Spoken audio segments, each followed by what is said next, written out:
Pride and Prejudice by Jane Austen. Recording by Elizabeth Klett. Chapter 35.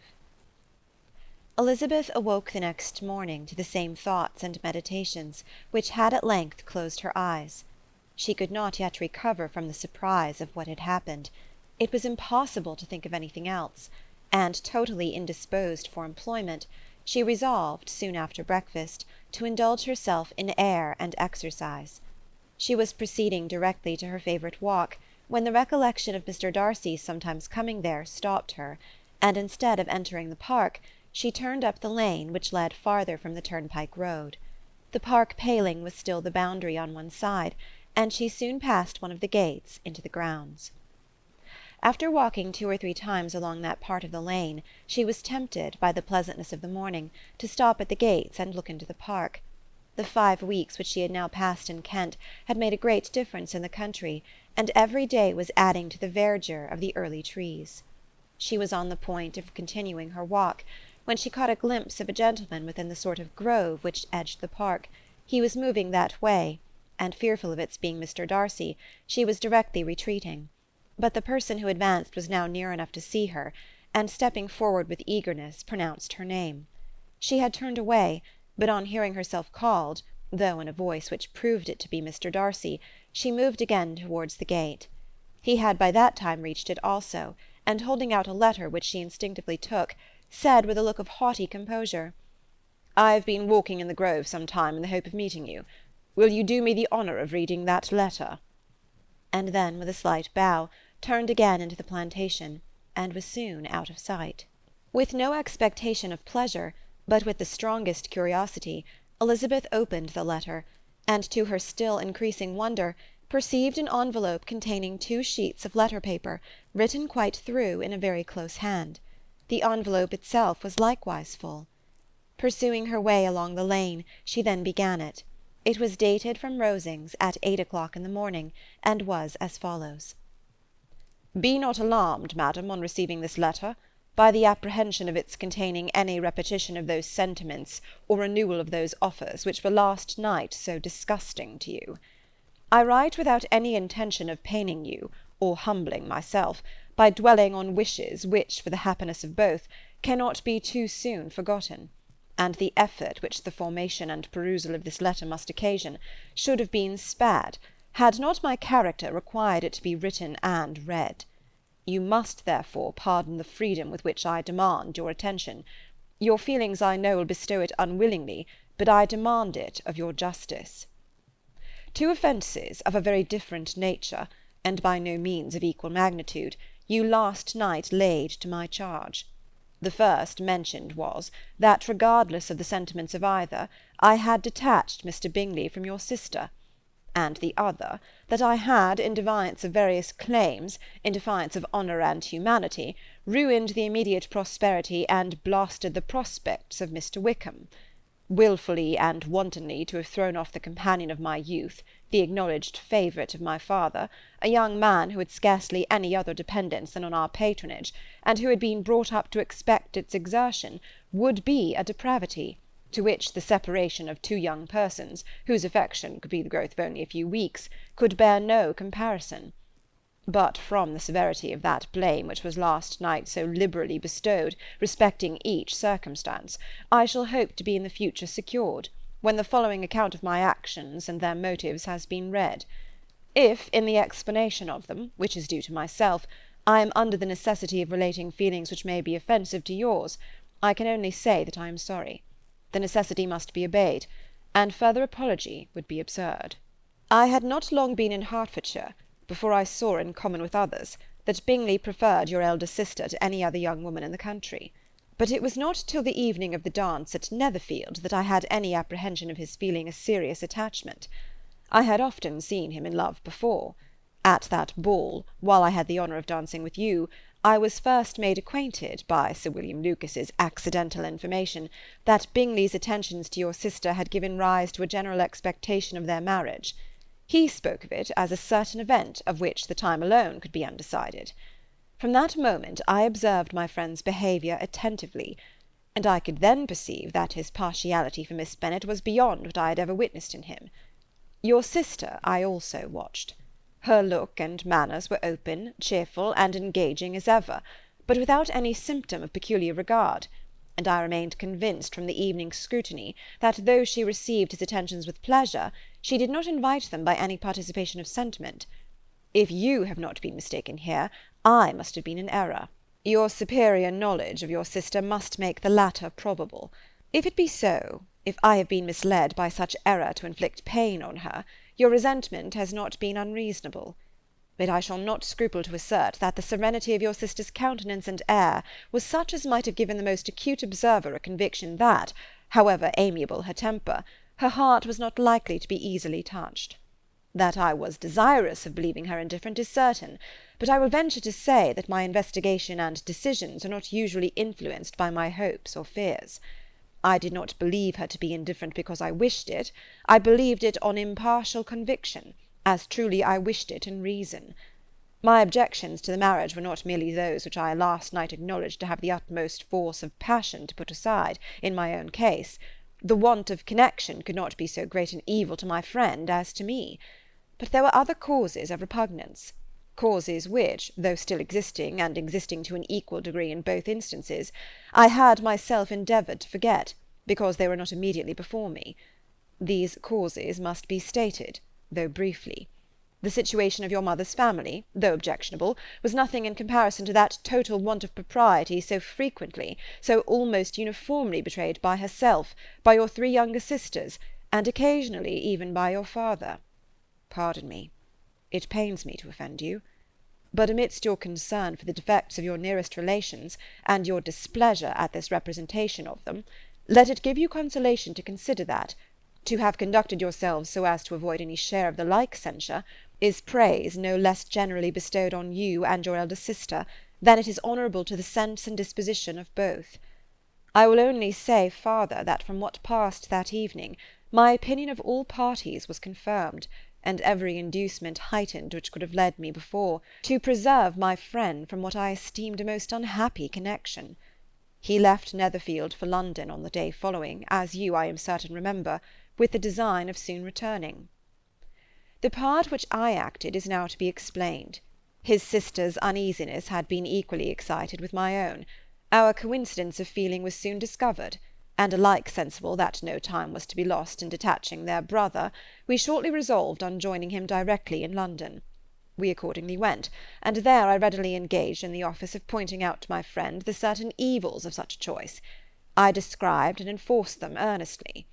But however this remonstrance might have staggered or delayed his determination, I do not suppose that it would ultimately have prevented the marriage, had it not been seconded by the assurance that I hesitated not in giving, of your sister's indifference. He had before believed her to return his affection with sincere, if not with equal regard. But Bingley has a great natural modesty, with a stronger dependence on my judgment than on his own. To convince him, therefore, that he had deceived himself was no very difficult point. To persuade him against returning into Hertfordshire, when that conviction had been given, was scarcely the work of a moment. I cannot blame myself for having done thus much. There is but one part of my conduct in the whole affair on which I do not reflect with satisfaction. It is that I condescended to adopt the measures of art so far as to conceal from him your sister's being in town. I knew it myself, as it was known to Miss Bingley, but her brother is even yet ignorant of it. That they might have met without ill consequence is perhaps probable, but his regard did not appear to me enough extinguished for him to see her without some danger. Perhaps this concealment, this disguise, was beneath me. It is done, however, and it was done for the best. On this subject I have nothing more to say, no other apology to offer. If I have wounded your sister's feelings, it was unknowingly done, and though the motives which governed me may to you very naturally appear insufficient, I have not yet learnt to condemn them. With respect to that other, more weighty accusation of having injured Mr. Wickham, I can only refute it by laying before you the whole of his connection with my family. Of what he has particularly accused me, I am ignorant, but of the truth of what I shall relate, I can summon more than one witness of undoubted veracity. Mr. Wickham is the son of a very respectable man, who had for many years the management of all the Pemberley estates, and whose good conduct in the discharge of his trust naturally inclined my father to be of service to him. and on George Wickham, who was his godson, his kindness was therefore liberally bestowed. My father supported him at school, and afterwards at Cambridge.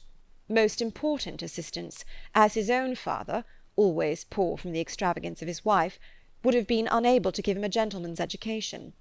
My father was not only fond of this young man's society, whose manners were always engaging, he had also the highest opinion of him, and hoping the church would be his profession, intended to provide for him in it. As for myself, it is many, many years since I first began to think of him in a very different manner. The vicious propensities, the want of principle, which he was careful to guard from the knowledge of his best friend, could not escape the observation of a young man of nearly the same age with himself, and who had opportunities of seeing him in unguarded moments, which Mr. Darcy could not have. Here again I shall give you pain, to what degree you only can tell. But whatever may be the sentiments which Mr. Wickham has created, a suspicion of their nature shall not prevent me from unfolding his real character. It adds even another motive. My excellent father died about 5 years ago, and his attachment to Mr. Wickham was to the last so steady that in his will he particularly recommended it to me to promote his advancement in the best manner that his profession might allow, and if he took orders, desired that a valuable family living might be his as soon as it became vacant. There was also a legacy of £1,000. His own father did not long survive mine, and within half a year from these events, Mr. Wickham wrote to inform me that finally, having resolved against taking orders, he hoped I should not think it unreasonable for him to expect some more immediate pecuniary advantage, in lieu of the preferment, by which he could not be benefited. He had some intention, he added, of studying law, and I must be aware that the interest of £1,000 would be a very insufficient support therein. I rather wished than believed him to be sincere, but at any rate was perfectly ready to accede to his proposal. I knew that Mr. Wickham ought not to be a clergyman. The business was therefore soon settled. He resigned all claim to assistance in the church, were it possible that he could ever be in a situation to receive it, and accepted in return £3,000. All connection between us seemed now dissolved. I thought too ill of him to invite him to Pemberley, or admit his society in town. In town I believe he chiefly lived, but his studying the law was a mere pretence, and being now free from all restraint, his life was a life of idleness and dissipation. For about 3 years I heard little of him, but on the decease of the incumbent of the living which had been designed for him, he applied to me again by letter for the presentation. His circumstances, he assured me, and I had no difficulty in believing it, were exceedingly bad. He had found the law a most unprofitable study, and was now absolutely resolved on being ordained if I would present him to the living in question, of which he trusted there could be little doubt, as he was well assured that I had no other person to provide for, and I could not have forgotten my revered father's intentions. You will hardly blame me for refusing to comply with this entreaty, or for resisting every repetition to it. His resentment was in proportion to the distress of his circumstances, and he was doubtless as violent in his abuse of me to others as in his reproaches to myself. After this period every appearance of acquaintance was dropped. How he lived I know not, but last summer he was again most painfully obtruded on my notice. I must now mention a circumstance which I would wish to forget myself, and which no obligation less than the present should induce me to unfold to any human being. Having said thus much, I feel no doubt of your secrecy. My sister, who is more than 10 years my junior, was left to the guardianship of my mother's nephew, Colonel Fitzwilliam, and myself. About a year ago she was taken from school, and an establishment formed for her in London, and last summer she went with the lady who presided over it to Ramsgate, and thither also went Mr. Wickham, undoubtedly by design, for there proved to have been a prior acquaintance between him and Mrs. Young, in whose character we most unhappily deceived, and by her connivance and aid he so far recommended himself to Georgiana, whose affectionate heart retained a strong impression of his kindness to her as a child, that she was persuaded to believe herself in love, and to consent to an elopement.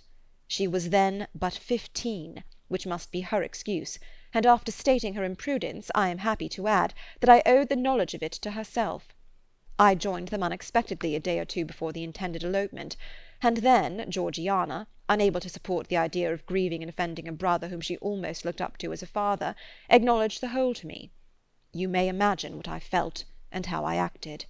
Regard for my sister's credit and feelings prevented any public exposure, but I wrote to Mr. Wickham, who left the place immediately, and Mrs. Young was of course removed from her charge.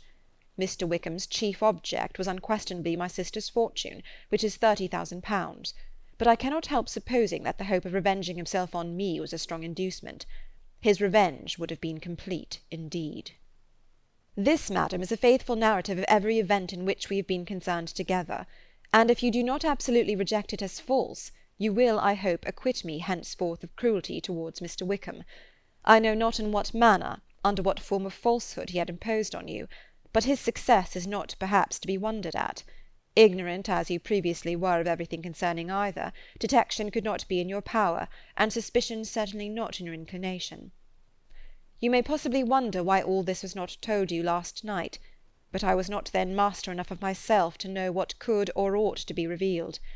For the truth of everything here related, I can appeal more particularly to the testimony of Colonel Fitzwilliam, who, from our near relationship and constant intimacy, and still more as one of the executors of my father's will, has been unavoidably acquainted with every particular of these transactions. If your abhorrence of me should make my assertions valueless, you cannot be prevented by the same cause from confiding in my cousin, and that there may be the possibility of consulting him, I shall endeavour to find some opportunity of putting this letter in your hands in the course of the morning. I will only add, God bless you. Fitzwilliam Darcy. End of chapter 35. Chapter 36. If Elizabeth, when Mr. Darcy gave her the letter, did not expect it to contain a renewal of his offers, she had formed no expectation at all of its contents. But such as they were, it may well be supposed how eagerly she went through them, and what a contrariety of emotion they excited. Her feelings, as she read, were scarcely to be defined. With amazement did she first understand that he believed any apology to be in his power, and steadfastly was she persuaded that he could have no explanation to give which a just sense of shame would not conceal. With a strong prejudice against everything he might say, she began his account of what had happened at Netherfield. She read with an eagerness which hardly left her power of comprehension, and from impatience of knowing what the next sentence might bring, was incapable of attending to the sense of the one before her eyes. His belief of her sister's insensibility she instantly resolved to be false, and his account of the real, the worst objections to the match, made her too angry to have any wish of doing him justice. He expressed no regret for what he had done which satisfied her. His style was not penitent, but haughty. It was all pride and insolence. But when this subject was succeeded by his account of Mr. Wickham, when she read with somewhat clearer attention a relation of events which, if true, must overthrow every cherished opinion of his worth, and which bore so alarming an affinity to his own history of himself, her feelings were yet more acutely painful and more difficult of definition. Astonishment, apprehension, and even horror oppressed her. She wished to discredit it entirely, repeatedly exclaiming, "This must be false!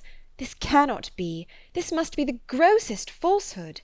And when she had gone through the whole letter, though scarcely knowing anything of the last page or two, put it hastily away, protesting that she would not regard it, that she would never look in it again. In this perturbed state of mind, with thoughts that could not rest on anything, she walked on, but it would not do.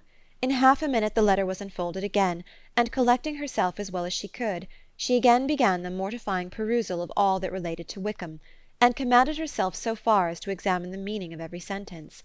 The account of his connection with the Pemberley family was exactly what he had related himself, and the kindness of the late Mr. Darcy, though she had not before known its extent, agreed equally well with his own words.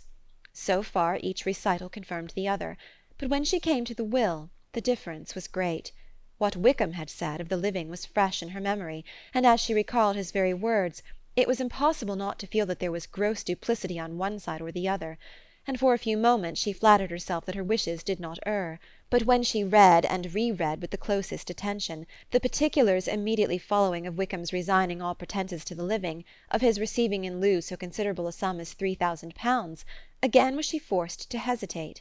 She put down the letter, weighed every circumstance with what she meant to be impartiality, deliberated on the probability of each statement, but with little success. On both sides it was only assertion. Again she read on, but every line proved more clearly that the affair, which she had believed it impossible that any contrivance could so represent as to render Mr. Darcy's conduct in it less than infamous, was capable of a turn which must make him entirely blameless throughout the whole. The extravagance and general profligacy which he scrupled not to lay at Mr. Wickham's charge exceedingly shocked her, the more so as she could bring no proof of its injustice. She had never heard of him before his entrance into the Blankshire militia, in which he had engaged at the persuasion of the young man who, on meeting him accidentally in town, had there renewed a slight acquaintance. Of his former way of life nothing had been known in Hertfordshire but what he told himself. As to his real character, had information been in her power, she had never felt a wish of inquiring. His countenance, voice, and manner had established him at once in the possession of every virtue. She tried to recollect some instance of goodness, some undistinguished trait of integrity or benevolence, that might rescue him from the attacks of Mr. Darcy, or at least, by the predominance of virtue, atone for those casual errors under which she would endeavour to class what Mr. Darcy had described as the idleness and vice of many years' continuance. But no such recollection befriended her. She could see him instantly before her, in every charm of air and address, but she could remember no more substantial good than the general approbation of the neighbourhood, and the regard which his social powers had gained him in the mess. After pausing on this point a considerable while, she once more continued to read. But alas! the story which followed, of his designs on Miss Darcy, received some confirmation from what had passed between Colonel Fitzwilliam and herself only the morning before, and at last she was referred for the truth of every particular to Colonel Fitzwilliam himself, from whom she had previously received the information of his near concern in all his cousin's affairs, and whose character she had no reason to question. At one time she had almost resolved on applying to him, but the idea was checked by the awkwardness of the application, and at length wholly banished by the conviction that Mr. Darcy would never have hazarded such a proposal if he had not been well assured of his cousin's corroboration. She perfectly remembered everything that had passed in conversation between Wickham and herself, in their first evening at Mr. Phillips's. Many of his expressions were still fresh in her memory. She was now struck with the impropriety of such communications to a stranger, and wondered it had escaped her before. She saw the indelicacy of putting himself forward as he had done, and the inconsistency of his professions with his conduct. She remembered that he had boasted of having no fear of seeing Mr. Darcy, that Mr. Darcy might leave the country, but that he should stand his ground. Yet he had avoided the Netherfield ball the very next week. She remembered also that, till the Netherfield family had quitted the country, he had told his story to no one but herself, and that after their removal it had been everywhere discussed, that he had then no reserves, no scruples in sinking Mr. Darcy's character, though he had assured her that respect for the father would always prevent his exposing the son. How differently did everything now appear in which he was concerned! His attentions to Miss King were now the consequence of views solely and hatefully mercenary, and the mediocrity of her fortune proved no longer the moderation of his wishes, but his eagerness to grasp at anything. His behaviour to herself could now have had no tolerable motive. He had either been deceived with regard to her fortune, or had been gratifying his vanity by encouraging the preference which she believed she had most incautiously shown. Every lingering struggle in his favour grew fainter and fainter, and in farther justification of Mr. Darcy, she could not but allow Mr. Bingley, when questioned by Jane, had long ago asserted his blamelessness in the affair, that proud and repulsive as were his manners, she had never, in the whole course of their acquaintance, an acquaintance which had latterly brought them much together, and given her a sort of intimacy with his ways, seen anything that betrayed him to be unprincipled or unjust, anything that spoke him of irreligious or immoral habits, that among his own connections he was esteemed and valued, that even Wickham had allowed him merit as a brother, and that she had often heard him speak so affectionately of his sister as to prove him capable of some amiable feeling, that had his actions been what Mr. Wickham represented them, so gross a violation of everything right could hardly have been concealed from the world, and that friendship between a person capable of it and such an amiable man as Mr. Bingley was incomprehensible. She grew absolutely ashamed of herself. Of neither Darcy nor Wickham could she think without feeling she had been blind, partial, prejudiced, absurd. "How despicably have I acted!" she cried. "I who prided myself on my discernment, I who have valued myself on my abilities, who have often disdained the generous candour of my sister, and gratified my vanity in useless or blamable mistrust. How humiliating is this discovery! Yet how just a humiliation! Had I been in love, I could not have been more wretchedly blind. But vanity, not love, has been my folly. Pleased with the preference of one, and offended by the neglect of the other, on the very beginning of our acquaintance, I have courted prepossession and ignorance, and driven reason away where either were concerned. Till this moment I never knew myself." From herself to Jane, from Jane to Bingley, Her thoughts were in a line which soon brought to her recollection that Mr. Darcy's explanation there had appeared very insufficient, and she read it again. Widely different was the effect of a second perusal. How could she deny that credit to his assertions in one instance which she had been obliged to give it in the other? He declared himself to be totally unsuspicious of her sister's attachment, and she could not help remembering what Charlotte's opinion had always been. Neither could she deny the justice of his description of Jane. She felt that Jane's feelings, though fervent, were little displayed, and that there was a constant complacency in her air and manner not often united with great sensibility. When she came to that part of the letter in which her family were mentioned in terms of such mortifying yet merited reproach, her sense of shame was severe. The justice of the charge struck her too forcibly for denial, and the circumstances to which he particularly alluded as having passed at the Netherfield ball, and as confirming all his first disapprobation, could not have made a stronger impression on his mind than on hers. The compliment to herself and her sister was not unfelt. It soothed but could not console her for the contempt which had thus been self-attracted by the rest of her family, and as she considered that Jane's disappointment had in fact been the work of her nearest relations, and reflected how materially the credit of both must be hurt by such impropriety of conduct, she felt depressed beyond anything she had ever known before. After wandering along the lane for 2 hours, giving way to every variety of thought, to reconsidering events, determining probabilities, and reconciling herself, as well as she could, to a change so sudden and so important, fatigue and a recollection of her long absence made her at length return home, and she entered the house with the wish of appearing cheerful as usual, and the resolution of repressing such reflections as must make her unfit for conversation. She was immediately told that the 2 gentlemen from Rosings had each called during her absence, Mr. Darcy only for a few minutes to take leave, but that Colonel Fitzwilliam had been sitting with them at least an hour, hoping for her return, and almost resolving to walk after her till she could be found.